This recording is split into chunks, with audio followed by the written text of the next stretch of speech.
welcome everyone here.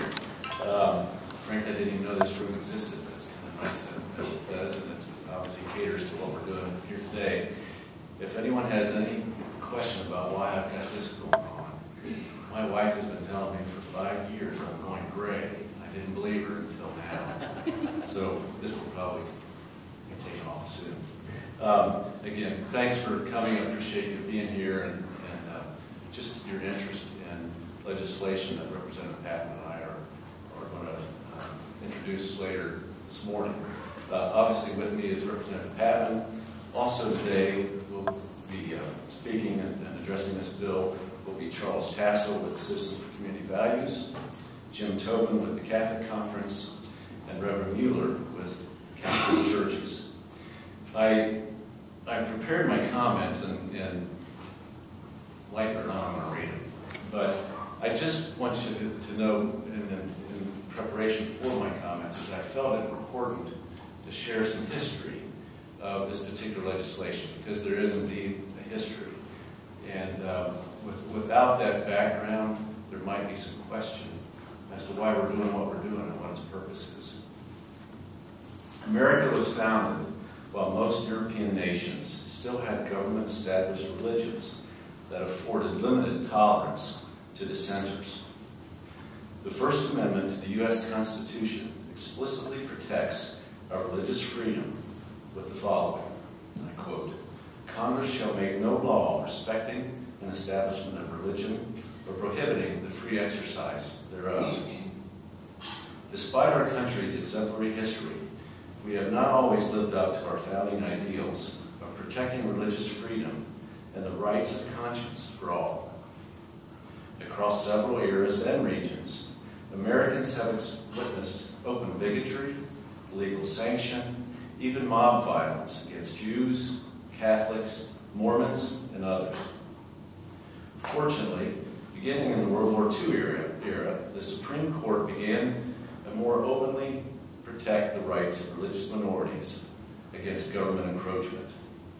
In a series of cases in the 1930s and 40s, the court began enthusiastically applying the First Amendment to recognize protections for religious freedom and the rights of conscience. In a later case, Sherbert versus Verner, the court would lay the foundation for robust free exercise protection that would span nearly 3 decades.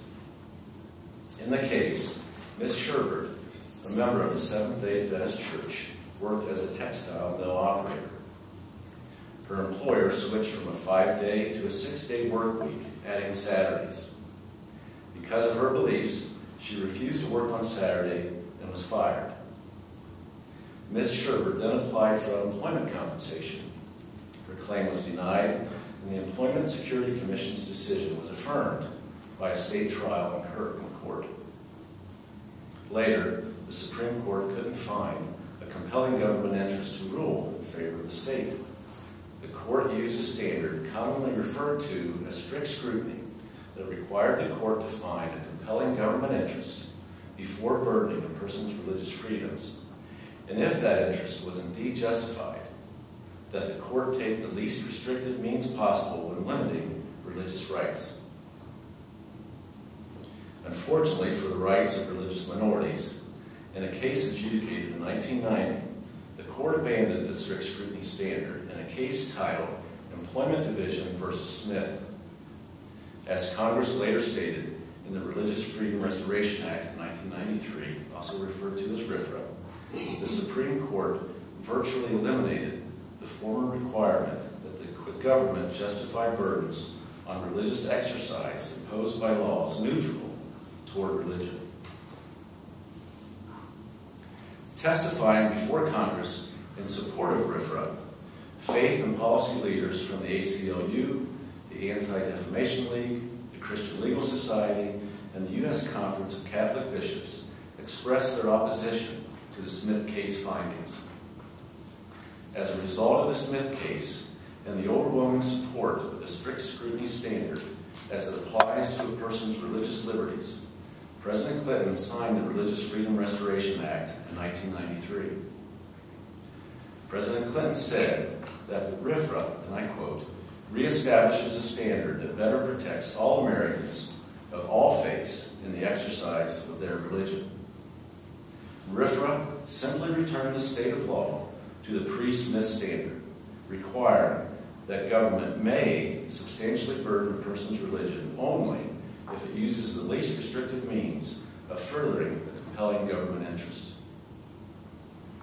While Congress and the President have intended RFRA to protect all Americans, the U.S. Supreme Court ruled in 1997 that Congress lacked the power to apply this federal law to actions by state or local governments. In Ohio's Constitution, Article 1, Section 7, titled Rights of Conscience, Education, and the Necessity of Religion and Knowledge, I found the following language, and I quote, "Religion, morality, and knowledge, however, being essential to good government, it shall be the duty of the General Assembly to pass suitable laws to protect every religious denomination in the peaceable enjoyment of its own mode of public worship."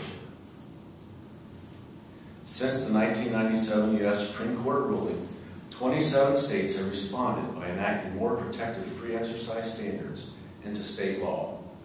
18 of these 27 have passed their own Religious Freedom Restoration Act, much like the bipartisan legislation that Representative Patmon and I are presenting today. Representative Patmon.